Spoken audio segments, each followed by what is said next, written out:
A queda da dinastia Qing, o fim de um império milenar. Imagine governar um território vasto, com centenas de milhões de pessoas, culturas diversas e tradições milenares. Imagine sentar-se em um trono dourado, cercado por símbolos de poder absoluto, acreditando que seu império é eterno. Agora, imagine ver tudo isso se desfazer lentamente, não em um único golpe, mas ao longo de décadas de crises, erros e mudanças inevitáveis. Essa é a história da dinastia Qing, o último grande império da China. Durante mais de 2 séculos, ela representou ordem, estabilidade e grandeza. Foi uma era de expansão territorial, riqueza cultural e poder político. Mas, por trás dessa aparência de força, problemas silenciosos cresciam até que, finalmente, o sistema entrou em colapso. Essa não é apenas a história de uma dinastia que caiu. É a história de como um mundo antigo terminou e como um novo começou. O auge do poder imperial. Para entender a queda, primeiro é preciso compreender o auge. A dinastia Qing foi estabelecida no século XVII por um povo vindo do nordeste da Ásia, os Manchus. Eles conquistaram a China após o enfraquecimento da dinastia anterior e assumiram o controle do vasto território. Embora fossem estrangeiros aos olhos da maioria da população chinesa Han, os governantes Qin adotaram muitos costumes locais. Eles abraçaram a filosofia confucionista, mantiveram tradições administrativas e buscaram legitimidade como imperadores chineses. Essa estratégia funcionou. Ao longo do século XVIII, sob governantes fortes, o império atingiu seu ponto máximo. O território se expandiu enormemente, incluindo regiões como Tibete, Xinjiang e Taiwan. A população cresceu rapidamente e a economia prosperava. Naquele momento, a China era uma das maiores potências do mundo. Mas toda essa grandeza escondia fragilidades. O peso do crescimento. Um dos maiores desafios foi o crescimento populacional. Em poucas gerações, a população praticamente dobrou.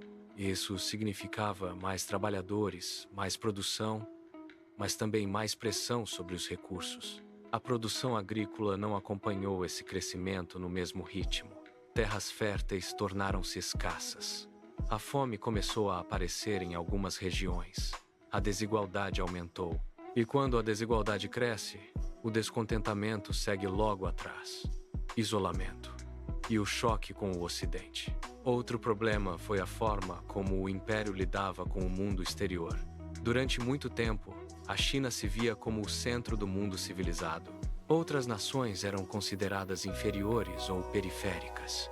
Por isso, o comércio com estrangeiros era limitado e controlado. Mas o mundo estava mudando. Na Europa, novas tecnologias surgiam. A Revolução Industrial transformava economias inteiras. Navios mais rápidos, armas mais avançadas e sistemas financeiros mais complexos estavam redesenhando o equilíbrio global. A China, porém, permaneceu relativamente isolada. Isso criou um choque inevitável. Os europeus queriam produtos chineses, chá, seda, porcelana, mas tinham pouco a oferecer em troca.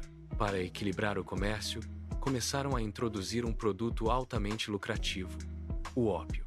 A crise do ópio. O ópio se espalhou rapidamente pela China. O que começou como comércio ilegal tornou-se um problema social massivo. Milhões de pessoas se tornaram dependentes. A economia começou a sofrer, já que grandes quantidades de prata saíam do país. As autoridades chinesas tentaram agir. Funcionários imperiais confiscaram e destruíram grandes estoques da droga. Foi uma tentativa de proteger o país. Mas essa decisão teve consequências. A Grã-Bretanha respondeu com força militar às guerras do ópio. O conflito que se seguiu foi devastador para a China. As forças Qing, ainda baseadas em tecnologia militar antiga, não conseguiram competir com os navios modernos e armamentos avançados britânicos.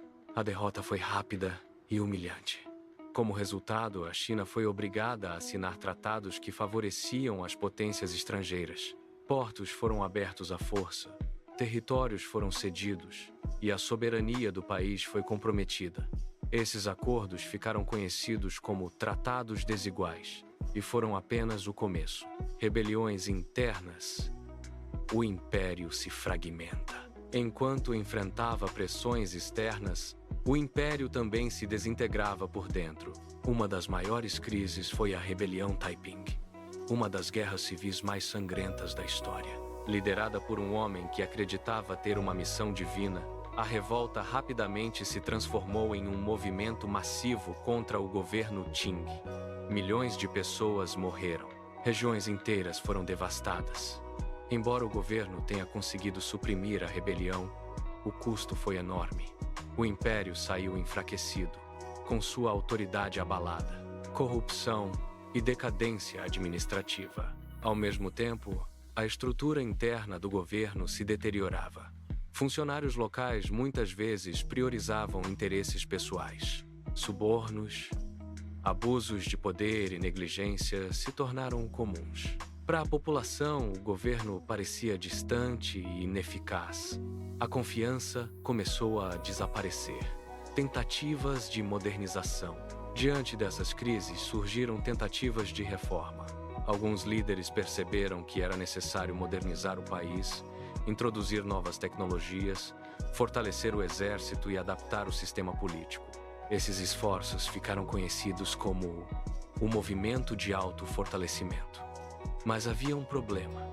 As mudanças eram lentas e enfrentavam resistência interna. Muitos membros da elite temiam perder poder ou tradição. Assim, as reformas nunca foram profundas o suficiente. A figura de Cixi poder nos bastidores. Nesse cenário, uma figura se destacou. A imperatriz viúva Cixi. Ela não começou como governante, mas, ao longo do tempo, acumulou poder e influência. Durante décadas, controlou o império nos bastidores. Para alguns, ela foi uma líder inteligente que manteve a estabilidade. Para outros, foi uma figura conservadora que impediu reformas necessárias. Seja qual for a interpretação, seu impacto foi decisivo. Derrotas humilhantes e pressão internacional. A China continuou enfrentando derrotas no cenário internacional. Uma das mais chocantes foi contra o Japão, um país que havia se modernizado rapidamente. Essa derrota mostrou ao mundo e à própria China o quão atrasado o império estava em relação às novas potências. Na sequência, diversas nações estrangeiras passaram a exercer influência direta em diferentes regiões da China. O país estava sendo dividido em zonas de interesse. A revolta dos Boxers. Nesse clima de tensão, surgiu um movimento popular violento contra estrangeiros e suas influências.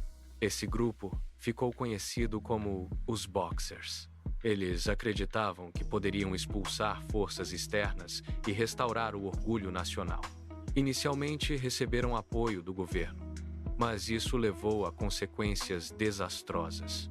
Uma coalizão internacional interveio militarmente, derrotou os Boxers e impôs novas punições à China. Mais uma vez, o império foi humilhado. Reformas tardias. Nos últimos anos de sua vida, Cixi finalmente apoiou algumas reformas importantes. Mudanças no sistema educacional, abertura para novas ideias e tentativas de modernização começaram a surgir.